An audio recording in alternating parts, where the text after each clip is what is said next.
শ্রাবণ মাসের প্রত্যেক সোমবার মন দিয়ে শিবের আরাধনা করলে মনোবাঞ্ছা পূরণ হয়।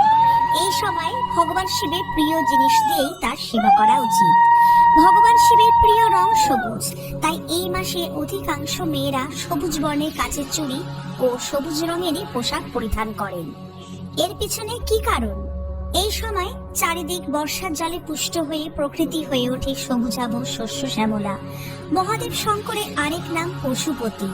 পশু পাখিরা যেহেতু প্রকৃতিতে লালিত পালিত হয়, তাই পশুদের পাশাপাশি প্রকৃতিও দেবাদিদেবের কাছে খুবই প্রিয়।